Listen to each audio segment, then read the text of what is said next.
प्रायोजक परिवार श्री तेजपाल, पुष्पा देवी, रोहित, प्रिया, राजीव, प्रीति, सक्षम, माहिका, सुबीर, यत्ती एवं समस्त गंगवाल परिवार, बारसोई, हावड़ा।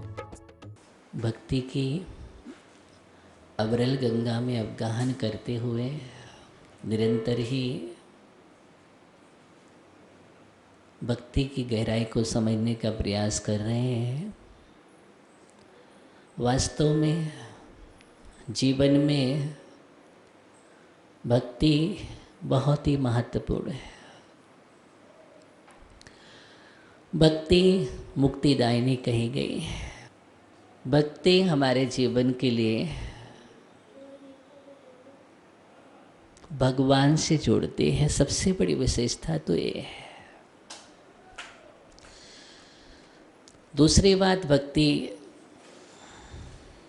हमें अपना ही आभास कराती है कि तुम्हारे अंदर भी वो शक्ति मौजूद है जिस शक्ति के माध्यम से आप भगवान बन सकते हो। जैसे दूध के अंदर घी है, वैसे ही हमारी आत्मा के अंदर परमात्मा विद्यमान है। इसका अगर दिग्दर्शन कराने वाली है तो भक्ति है, क्योंकि हम भगवान के पास वीतराग मुद्रा को देखते हैं तो वीतराग मुद्रा को देखने के बाद मालूम चलता है कि हमारे जीवन में ये स्वरूप तो मेरा भी है, लेकिन इस स्वरूप से हम अभी तक अनभिज्ञ रहे हैं। उसका बोध कराने वाली अगर चीज़ है तो उसका नाम भक्ति है, जो हमें वीतरागता का बोध कराती है। राग का बोध तो हमने बहुत किया है, अनेक भावों में किया है और करते चले आ रहे हैं, लेकिन अभी तक वीतरागता के वेदन की बात तो बहुत दूर की बात मैं कह रहा हूँ, बहुत बड़ी बात हो जाती है, लेकिन वीतरागता का बोध भी नहीं हुआ है। बोध नहीं हुआ है।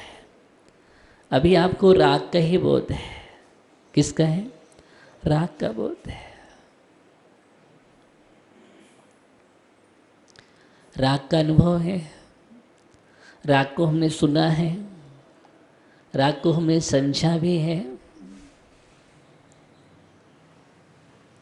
लेकिन ना तो हमने बोध किया है वीतरागता का, ना हमने वीतरागता की चर्चा सुनने के लिए अपना मन लगाया है।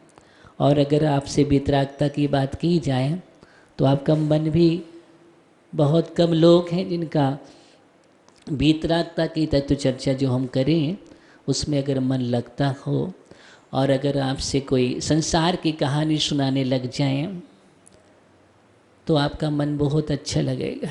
मुझे मालूम है कि मन की आदत पड़ चुकी है, संस्कार पड़ चुके हैं मन के। लेकिन मानतुंग स्वामी का मन देखिए आप, धन्य है। ऐसे आचार्य मानतुंग स्वामी का क्या उत्कृष्ट मन होगा। हम उस मन की ही बात करने जा रहे हैं आपसे कि ऐसा उत्कृष्ट मन अगर हमारे पास आ जाए तो देखो फिर आपके जीवन में कितना आनंद आता है। आपके जीवन में सारी उपलब्धियां होने का अगर कोई स्रोत, अगर कोई कारण है तो मानतुंग स्वामी यही बतलाने जा रहे हैं कि उत्कृष्ट मन। और उत्कृष्ट मन का अर्थ ये होता है कि मन की पवित्रता। उत्कृष्ट मन किसे कहते हैं? जिस मन में निश्चित अहिर्निश अपने इष्ट का स्मरण किया जाता है। इष्ट का स्मरण किया जाता है जिस मन में अपने लक्ष्य का स्मरण किया जाता है, उसका नाम ही उत्कृष्ट मन है।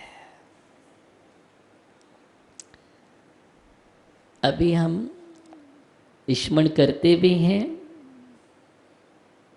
तो संसारी का करते हैं।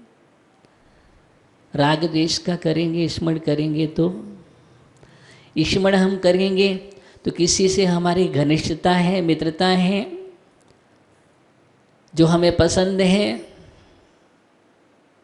उसको हम स्मरण करेंगे। आप बोलते ना मुझे याद आ रहे हैं, आती है ना याद? कौन है ऐसा जिसको याद नहीं आती हो? सभी को याद आती है। ज्ञानी प्रकाश चंद जी, याद आती है ना? हाँ, अब आप बतलाएं किसके आती है? याद तो आती है। क्यों? क्योंकि मति ज्ञान में स्मृति ज्ञान होता है, और स्मृति ज्ञान का मतलब होता है स्मरण। किसका स्मरण करना? स्मृति ज्ञान। किसका स्मरण करना?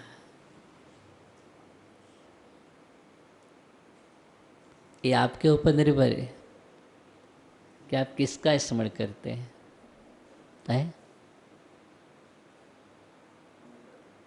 एक आचार्य मानतुंग स्वामी स्मरण कर रहे हैं, आचार्य शमंतबद्ध स्वामी ने स्मरण किया है, आचार्य वादिराज स्वामी ने स्मरण किया है, आचार्य कुमुद चंद्र स्वामी ने स्मरण किया है, आचार्य पूज्यपाद स्वामी ने स्मरण किया है, धनंजय ने स्मरण किया है, सीता सती ने भी स्मरण किया था, अंजना ने भी स्मरण किया था, सौमा ने स्मरण किया था।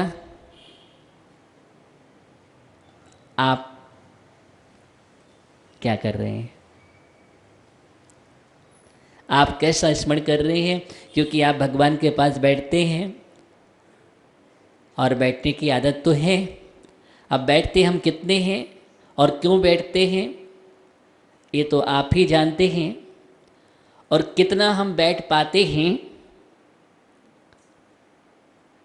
ये भी आप जानते हैं। हमें मालूम है आप मंदिर आते हैं, बैठते हैं, लेकिन बैठने की आदत नहीं बनी हुई है।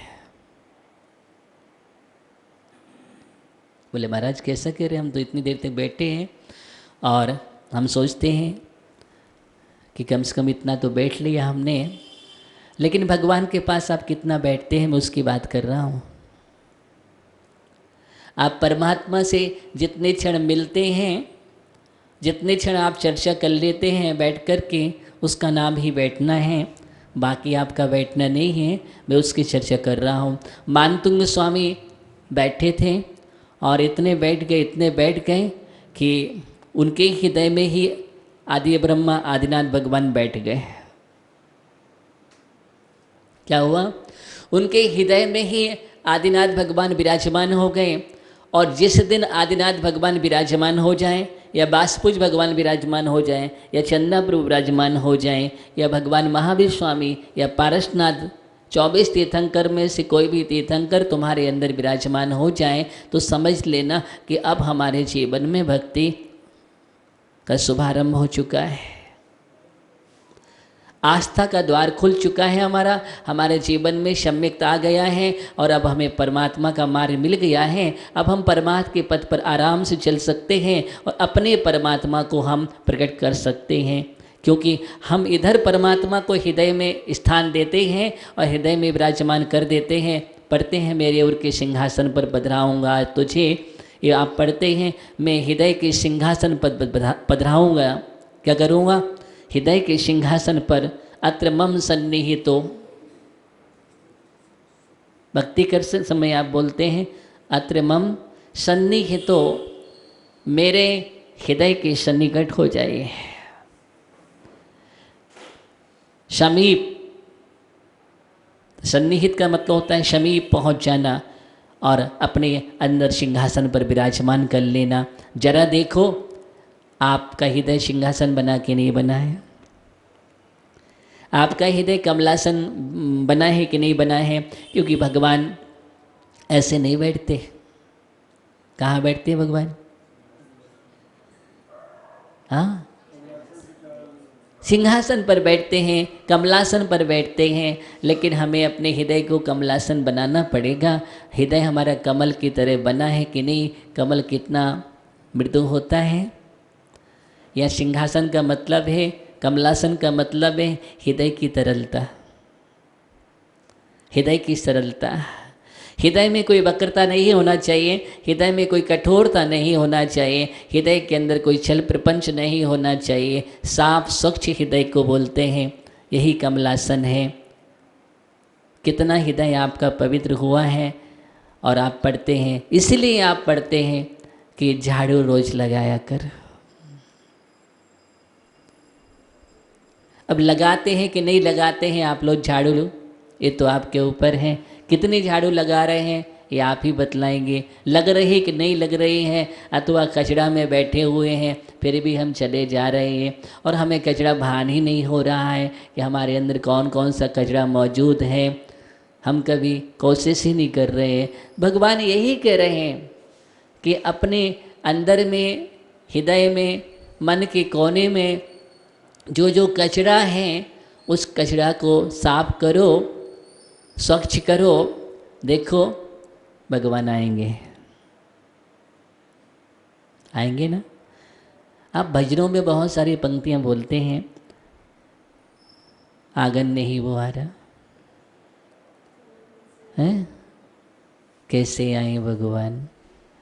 अब ये आप ही जानते कि कैसे आए भगवान। देखो आप प्रश्न भी कर रहे हो, समाधान भी कर रहे हैं और उसके बाद भी हमें उस पंक्तियों को हम याद नहीं कर पा रहे अच्छी तरह से कि जब आंगन बुहारा ही नहीं है, साफ नहीं किया है, स्वच्छ नहीं किया है तो कौन आएगा।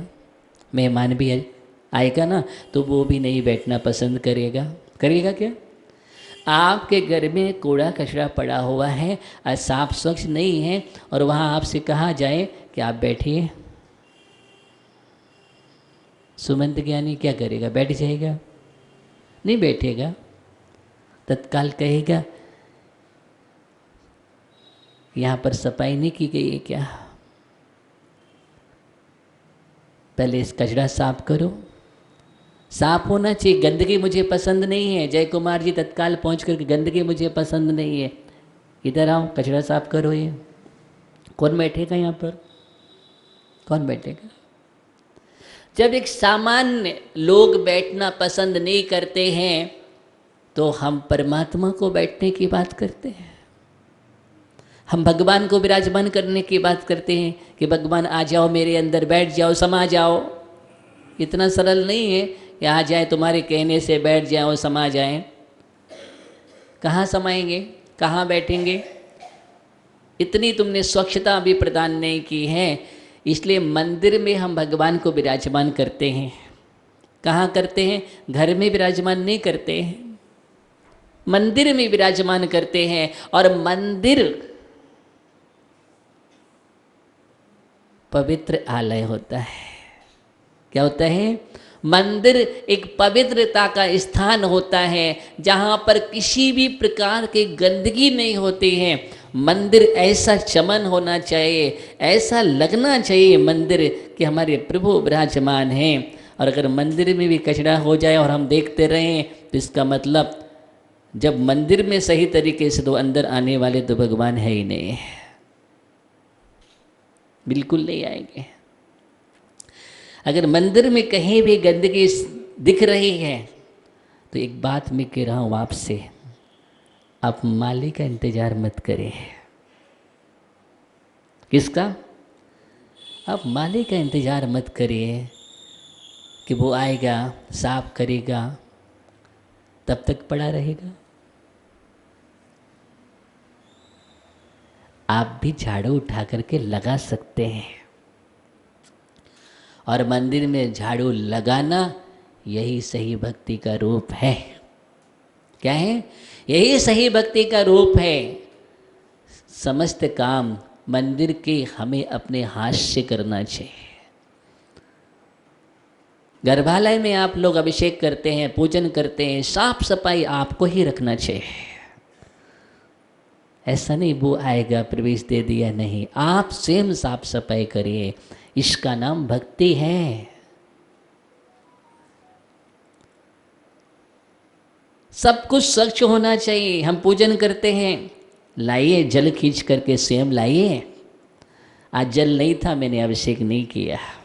देखना, एक धर्मात्मा बोलता है, भक्त बोलता है कि आज जल नहीं था इसलिए मैंने अभिषेक नहीं किया। क्यों? पूजन आपको करने थे, कर्तव्य आपका था कि किसी और का था? आप क्या कुएं से जल भर करके आप नहीं ला सकते? बोलो। कुएं से जल भर करके आपको ही लाना चाहिए, आपको लाना चाहिए। यथा स्थान विलचानी आपको ही डालनी चाहिए।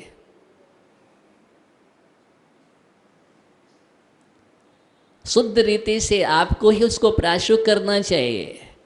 द्रव्य को आपको ही धोना चाहिए देख शोध करके, और थाली आपको ही लगाना चाहिए। ये है पूजन। अथवा ये आप नहीं करते हैं तो समझ लेना कि आधा पुण्य तो गया आपका। हाँ गया, क्योंकि पूजन की शुरुआत यहाँ से होती है। और ये नहीं किया, आप सोचते हैं लगी लगाई मिल जाए थाली, फिर आऊँगा उधर चंदन तंदुल बोलूँगा, स्वाहा हम चले, समेट भी तुम लेना। देखिए चौका लगा लगाया मिल जाए, मैं पहुंचूंगा महाराज के सामने, महाराज मन शुद्ध है, वचन शुद्ध है, काय शुद्ध है, आहार जल शुद्ध है, हे स्वामी आहार ग्रहण कीजिए। मैं चला। तैयार मिलना चाहिए। अगर तैयार मिल जाएगा तो मैं आहार देने आ जाऊंगा, लेकिन उसको भी मुझे ध्यान दिला देना, मुझे कॉल कर देना। वेरी गुड, क्या भक्ति है। ये भक्ति के आजकल परिभाषा होते चले जा रहे हैं। इतने हम सुविधाजनक कि आप अपने कर्तव्यों को सही रूप से नहीं कर रहे हैं। क्या नहीं कर रहे हैं? कर्तव्यों को सही रूप से नहीं कर रहे हैं, इसलिए चमत्कार नहीं हो रहा है। इसलिए चमत्कार नहीं हो रहा है। जो आपको मिलना चाहिए, असंख्यात गुणे कर्मों के नजरा होना चाहिए। दान और पूजन करने से श्रेष्ठ धर्म है। गृहस्थ का सबसे बड़ा अगर कर्तव्य है तो दान और पूजा, दो ही कर्तव्य कुंद कुंद स्वामी ने बतलाए हैं। और दो कर्तव्यों में भी अगर हमारा प्रमाद बना रहे तो फिर उसको गृहस्थ नहीं कहा गया, तेषाम धिग्रस्त आश्रम। पुण्यार्चक परिवार श्री तेजपाल, पुष्पा देवी, रोहित, प्रिया, राजीव, प्रीति, सक्षम, माहिका, सुबीर, यत्ती एवं समस्त गंगवाल परिवार, बारसोई, हावड़ा।